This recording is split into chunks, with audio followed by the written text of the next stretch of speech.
Hey. Would actually, Andrew, would you like to introduce? Might as well. Hello, everyone. Welcome to the Chai Tea Tai Chi web show. Today we have Dane and myself. Hello, Dane. How are you doing today? I am excellent. Great. And we are joined by our special guest, Emily. And she is a master Qigong. Well, she's a master of Qigong and other things. And I'd love to hear more about her background. I've met her once or twice, and she's awesome, and I'm sure we'll all love her. So, Emily, why don't you tell us a little bit about yourself and how you got to where you are today? Wow. Well, that's a long story, Andrew. So, and also, I might add, honorary pirate. Yeah, I don't have the leg yet with the, well, I got a leg, but it doesn't have that spike on the bottom yet. Maybe I should put in for that, but yeah, so definitely a warrior though. Well, you know, sometimes, you know, the hitting the bottoms is what makes some of us grasp onto life. And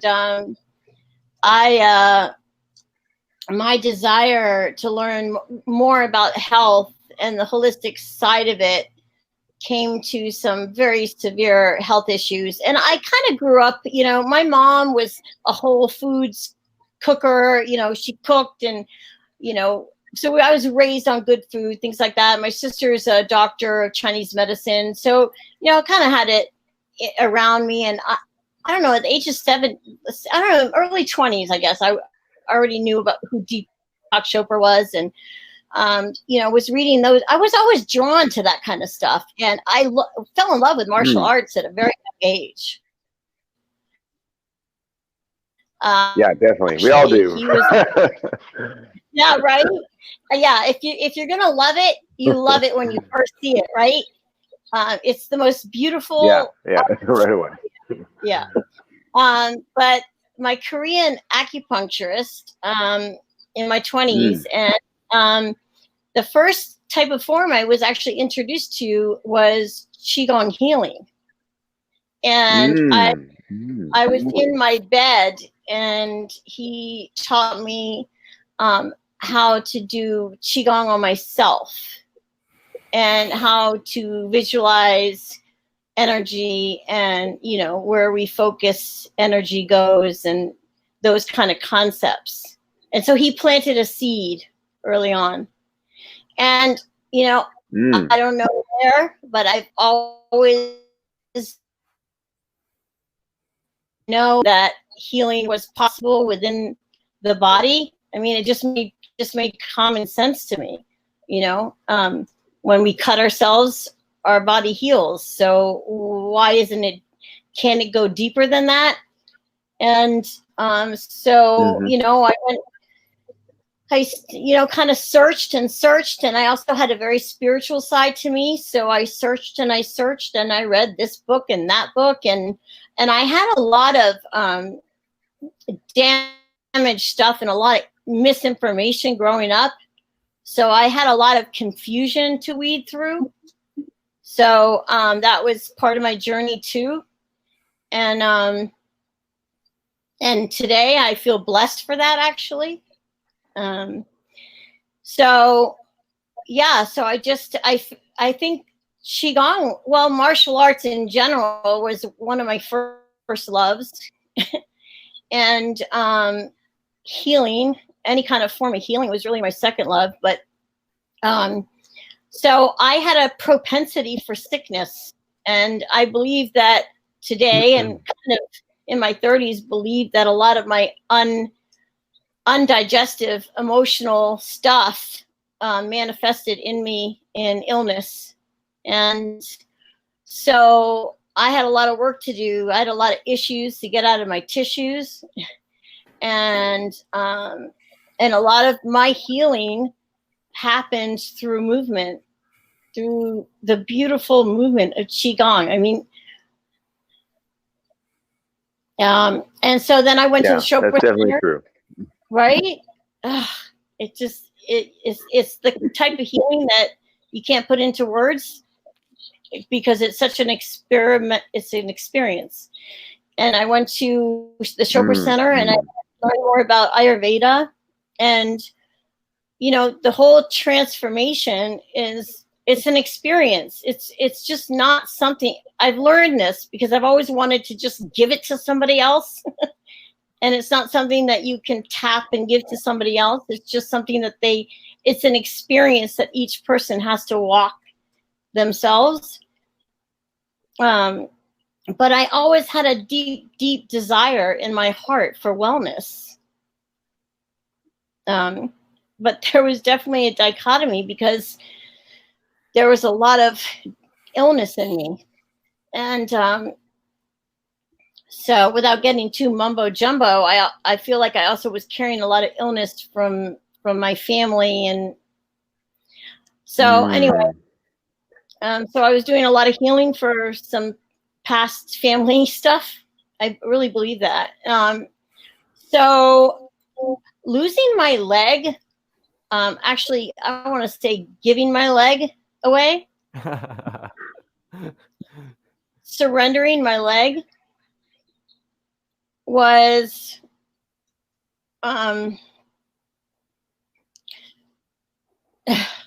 one of the most beautiful spiritual awakenings that is still occurring. And, I lived with chronic pain from really, from 2009 was really when I really started living with a lot of pain. But in 2014, when I was diagnosed with cancer, was when, it really went to a level, like I was walking around, like living in how you go to the doctor. I don't know if you guys know this, but you go to the doctor and they say, what's your pain level? 1 to 10. And it's like, I basically walked around and, I lived in a 9, 8 and a 9. And so, gosh, and people, I didn't wear it on my sleeve. So anyway, so, in 2014 and, healing, I needed to, Western medicine did a lot for me, but it only went so far. And I wanted whole healing. That's what I needed. I needed mind, body, spiritual, whole healing, because I knew with one, I needed the other, or it wasn't going to, because I intuitively knew that my physical health was connected to this undigested stuff that needed healing. So I needed to go deeper maybe than the average foe. I don't know. But, I know this may sound cuckoo, but I wouldn't trade it. I wouldn't trade my path for somebody else's. And, and yeah, I got into the endocannabinoid system and CBD world when I was diagnosed with cancer, and I started researching that. And I really dislike misinformation, because, and that stems from my childhood. So I really, really dislike it. And I don't like seeing it happen. So I like to be an advocate for the truth, and so that's what I stand up for. And I don't like seeing people unnecessarily suffer, unless that's by choice. I still don't want to watch it, but I'll accept it if that's by choice. I know there was times that my suffering was by choice. So I had to pull mixed modalities for my healing, and I'm finally at that stage where it's like that saying that I heard so long ago, what is it? I don't even know the exact words, but all roads lead to, what is it? All roads lead to Rome. But there's a spiritual one. All roads lead to Shambhala. I don't know. But it's like basically it's like what I have, because I've studied Buddhism, Catholicism, I've all of it, I've studied the Quran, I've gone deep, studied Wiccan, I've studied it all because I want to. Hey Sherry, thank you for popping on. I wanted the truth, and I was going to find it, and I wasn't going to just say, oh, that's what you believe. Okay, that's the truth. No, I was going to do my own research because I was given so much misinformation. I couldn't just take the word for it, and so I live by one of the things I say a lot, and it probably annoys my friends, but the proof is in the pudding, So that's what I stand for. Now, coming from the Ayurvedic teaching, I also know that my truth doesn't necessarily mean it's your truth, and that's okay. So I'm not going to push my truth on anybody else. But I know that my truth is pure. So if you use my truth, I know it's not going to steer you wrong. And it might help guide you to your own understanding or your own truth. It definitely won't guide you the wrong way. So at the end of the day, it's all about serving. How can I help? Otherwise, all of what I've gone through makes no sense. So yeah, you've had some experience, so it's now time to teach what you can. I totally understand that perspective, Emily. Yeah, that's a very powerful stance to take, especially as someone who's gone through as much as you. Yeah, as as we're seeing, I want to mention for those who are watching or who may be watching, this is actually the second time that Emily has been a guest on this show, and I just have to say for myself that she's as is showing up in the comments. I know she's one of my heroes, and I know she's a hero to a lot of other people for sharing her healing journey publicly on social media, and just the amount and the rate of progress that you've made has been incredible and inspiring, and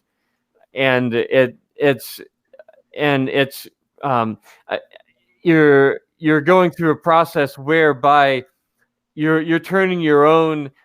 It's such a beautiful example of turning your own struggles into strengths and creating meaning out of the hardship and actually using yourself as a beacon for inspiration and hope for people who might be undergoing whatever kind of challenges and hardships. And for those of you who haven't been following Emily's journey, it's just amazing the transformation in terms of your fitness and vitality, and the progress that you've made with being able to walk. And I know that you're an inspiration to a lot of people, and to me personally, for being an example of how you can turn any challenge into an opportunity to be of service. You brought something that's very dear to my heart up for me, and I really want to say this. I don't know how many people are on, but I've learned so many great lessons, but this is really important. I've spent so many years in shame and not feeling good enough or a part of, or whatever that junk and lies were inside of my brain, wherever I got it from. I just want to say, I'm out, the reason why I'm online and being myself, and I don't, sometimes will be kooky, or I'll be whatever it is. I don't care, because I'm going to be myself, and everybody should have that right to feel like they can be themselves, as long as it's not harming any other person. And there is absolutely no reason that anybody should feel shame and feel like they can't be authentic. I don't have, I love this. I don't have anything in my closet to hide. Like, I don't have secrets. And I'll be darned if I'm going to keep one today, because there's no reason for it. There's no reason to keep a secret, because, if there's something that I'm doing that, I don't know, weirds you out or makes you feel uncomfortable or whatever, then, just maybe I'm not in your tribe. Okay, that's okay. I'm not going to feel shame, because I know the truth now inside my heart that I am a really good person, and I would do anything to help somebody, to reach out my arm and help, my hand, and help somebody else up. So if you're out there carrying shame and, or whatever, and feeling like you can't do something, I'm just telling you, all that junk is just lies. It's just that stuff that is in between your ears can, I just had to, shut that stuff down, and I just had to start, even if there was one positive thought that I had to cling to and just feed that one thought, that's where I started. And now it's just the most beautiful thing, because by me being able to be my authentic self and healing from the inside out, I feel like it gives other people around me the permission to do the same. And I know that might sound a little weird, but I see that, like people almost exhale. It's like around me. And I love that. It makes me feel, it's wonderful. That's awesome. That's great. So what are you doing nowadays that, how are you meeting with other people? How are you teaching them? So I'm just back to the point where I'm, getting some extra energy. I'm mentoring some girls. I love my girls. And those girls are usually struggling either with alcohol, drug addiction, or mental illness. And so I have a couple girls that I go out and I meet and, just do what I can to help them get out of that misinformation in between their heads. And I'm doing some of my own practices, even if it's just, like I said, going back to the first thing I learned, and that's sitting in bed and doing my own little Qigong movements and healing. I'm doing a lot of Joe Dispenza right now. If you've heard of him, I'm sure you have. Yeah, I think I recognize the name. Yeah, so I'm doing a lot of quiet meditation and visualization healing. And of course, going after my dream. I mean, I'm going to walk and I'm going to run and I'm going to do some form of martial arts. And however that ends up being, whatever form that ends up showing up like, I'll be okay with it. So, right now it's I'm blessed with so many modalities that one day I might sit and I might chant something from Kundalini, or I might do a little yoga, or I might do quiet meditation, or I might sit and do a little bit of Qigong. And the beautiful thing is when I'm talking to somebody on the phone and I just listen, sometimes I'll get an instinct of maybe one of those modalities, whether it's food healing or movement or something that, I think that I might be able to give them a little something to start with. And that's, the biggest thing, is that when I was going through so much sickness and pain, I just had to start small. So I just give people small little things at a time. Right now I'm helping a couple of people with some food stuff. A lot of that happens online. identifying people's doshas and imbalances, and it's just wonderful. So I do what I can, and then there's some days where it's all about self-care, and then so if it's a day where I can give more, I give more. That's great. Emily, I want to ask you about Qigong in particular from the perspective of somebody who has significant health challenges. Because you're mentioning there's I love that you said there's certain things that you're just committed to doing no matter what. It's including martial arts and Qigong and certain things that that are important to you. And I've talked about on the show before too about not do what do you want to not lose the ability to do, then do at least some of it, even if it's just a little bit of whatever it is that you want to make sure you don't lose the ability to do. So for speaking about Qigong in particular from the perspective of somebody who has really significant health challenges, maybe they have trouble moving, or they have whatever kind of physical challenges that make it difficult for them. What are some of the things that you've found in your experience that can still be that can be effective, and that you can be effective and consistent with your practice in spite of whatever kind of setbacks? That's why I love Qigong so much, because it is I can never not be able to do Qigong.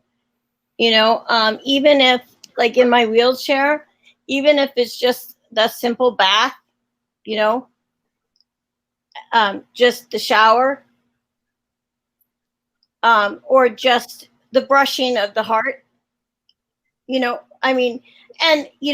on a really rough day, like when I'm so fatigued and I barely have movement, even if I'm just doing a little bit of movement and I have to visualize the movement more in my visualization, but just a little bit of movement, it's so important. And if I can really focus that healing energy and then I bring it in, whether now I bring it in, of course, because right now I'm dealing with this hip here, so whether or not I'm bringing that energy into the hip, but you can it doesn't have to be. It's beautiful as small a movement. It's beautiful and healing. It's just. It doesn't have to be this huge form. You can do it, from your seat. That's why I love it. Yeah, I'd really love to, if you wouldn't mind, taking a few minutes near the end of the show and kind of just leading us through a in-bed Qigong, just a very short exercise that could help someone who's stuck in bed, can only watch videos. I would love to see something like that. Okay. Great. Well, let's. I want to ask too about the other modalities that you're really passionate about, and because, obviously yoga. Because I know that Qigong is something that you've taught in the past, and what you're doing now is also something that you're really, really passionate about. Of course, there's the Ayurveda, which I know you've studied and been certified in, and you're also a distributor for a CBD. And so what exactly is it that that you're able to offer specifically for helping people who are wanting to overcome whatever kind of health challenges. With the CBD or all of the above? All of the above, yeah.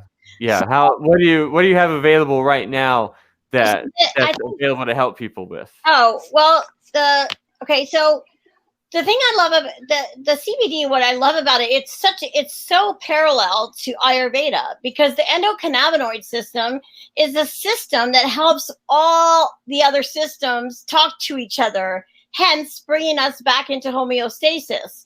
And Ayurveda is all about balance. It's all about our doshas, vata, kapha, pitta. It's about our body coming back into balance. Where are we off balance? And the bottom line is a vibrant health is all about balance. Am I taking care of my spirit? Am I taking care of my mind? Am I taking care of my physical body? And it can become very overwhelming for people, especially when it comes to food, because there's so much information about food.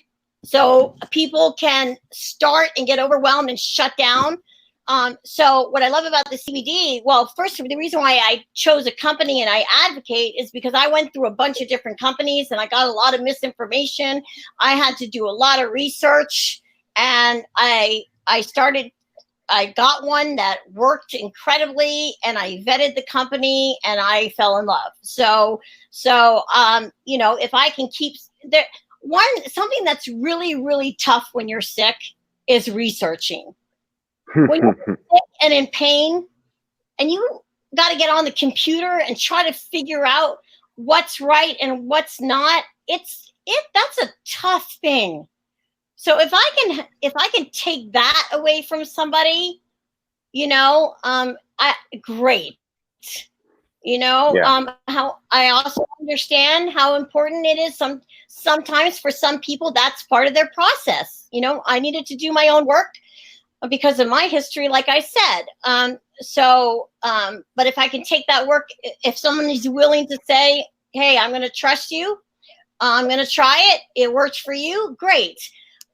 Now with the Ayurveda, there's so much to offer. So if I listen to the person's story and I hear that they've had a lot of failure around dieting and food, well, I'm not going to start there, because I don't want to set somebody up to fail. I don't want to set somebody up where instantly all those bad messages are going through their head because they failed so many times. So I might try, hey, just start with some colors, or start with some sounds, some primordial sounds, or get up every morning for 2 minutes and do the so hum meditation.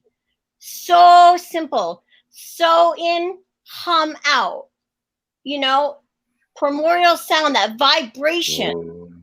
I mean, because at the end of the day, we all know it's all about vibration. So the most important thing is listening. Okay. So a lot of people have a lot of stuff around food, which makes sense. So, and now if I listen to their story and I hear that they have a lot of stuff in there, like if they're a kapha and all they're eating is bad kapha food, I don't like that word bad. Let me take that out. If they're eating a lot of heavy yuck foods, I might say, hey, can you try eating, one less portion of pasta this week? Or, stuff like that, little stuff, or, hey, can you go to bed and just listen to the waves of the ocean and just focus on that deep Qigong breathing, letting that tummy really rise, not the fight or flight, but that tummy, and really. And the other thing is that when we inhale, we hold that and we exhale for a longer count than the inhale. We're going to tap into our parasympathetic nervous system. So if I can get somebody to just do that before bed and tap into the parasympathetic nervous system, all these just itty bitty little things, they make a difference. And then you can add to that. All of a sudden you start the next, in a month, that person you might just see a little bit more of a spark, I don't know. And so you'll add something. And what I see happen with the healing process is all of a sudden, when they have enough good experiences in their pocket, then that fire ignites and they're like, give me more. I want more. Yeah, that's true. Once you've tasted, Qigong and Tai Chi, once you've had that feeling, then it's like, oh, this is really interesting. I want to pursue this. Yeah. And the Qigong is really good meditation for people like with ADD, because the silent, meditation just doesn't work for them, or bipolar, so that movement helps slow down the brain. Good point. Yeah, very true. Yeah, focusing on really tight details trains us to improve the coordination. And then when your teacher says breathe with the technique, now you're, okay, I got the move kind of. Now I have to breathe at the right time. And all that stuff becomes, very difficult. But once you get it, then it's just ingrained in you and you just do it forever. And once that click happens, it's just, yeah.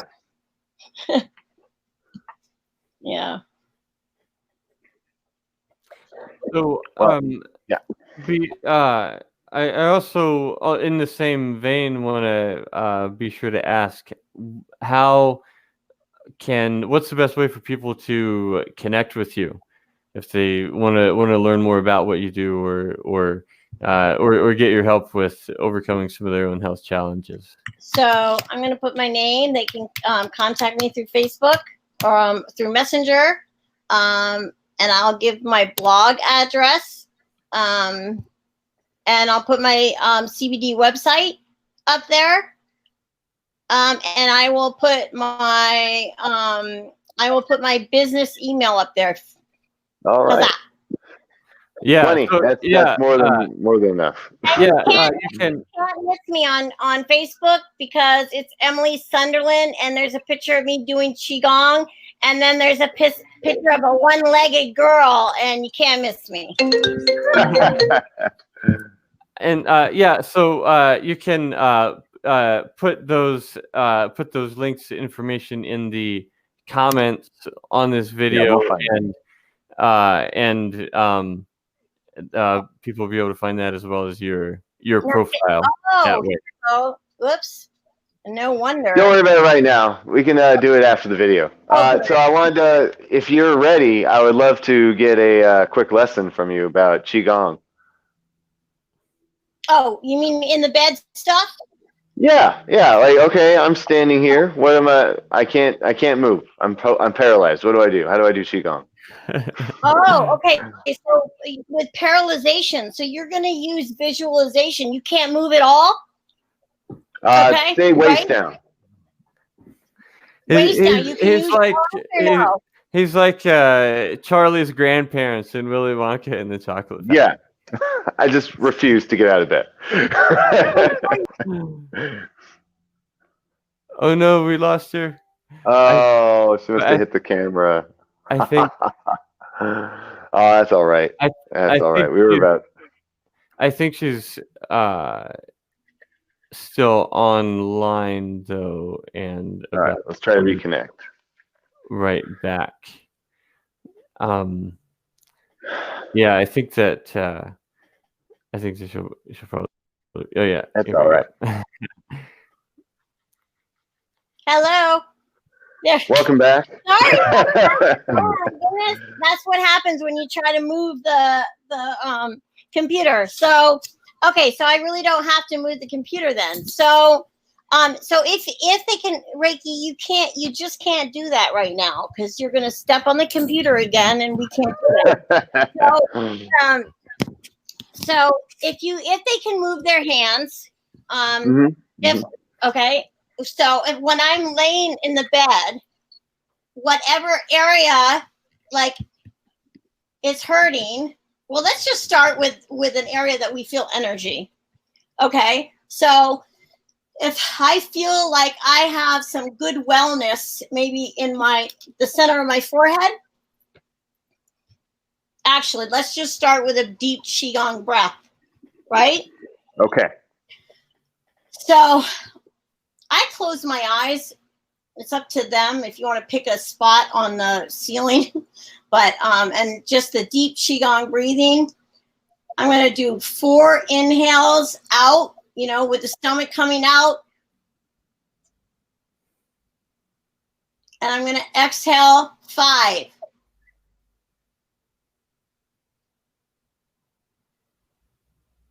I'm going to inhale 5.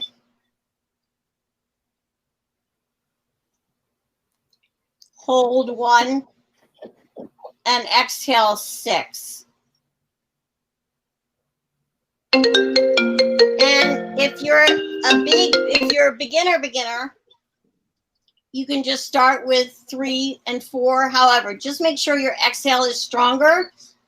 And after maybe the third or, the second or third inhale, exhale, do a hold 1. And then I just start doing right by the dantian, right below the belly button. Just start doing the ball. So I'm going to inhale and expand. And exhale, and I'm going to come together.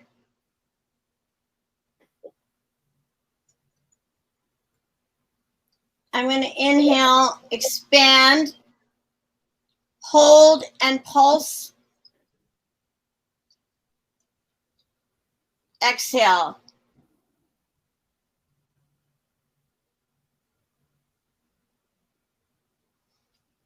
Inhale.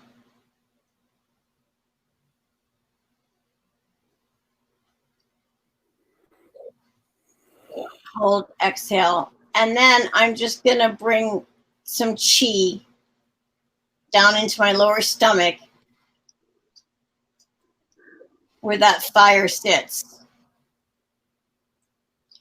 And if I can just start there, I'm going to vision red at the bottom of my spine, building up like a fire, an energy just starting to build and build. Bring my hands out to opening.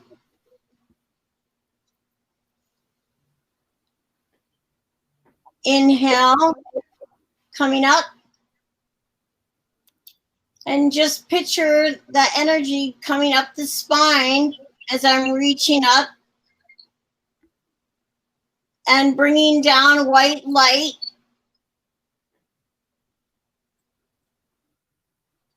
Hits the red light and bring it down the spine. Now you can do different colors if you want to start. Like I used to like doing green too for healing, and I would start with the heart, use green. If you want to start, I would start where you feel the most energy that's still alive. The reason why I picked the bottom one is that's usually where our energy resides, that Muladhara chakra. So, if you want to keep it just that simple, just bring, when you're bringing it down, just picture that white light washing you clean.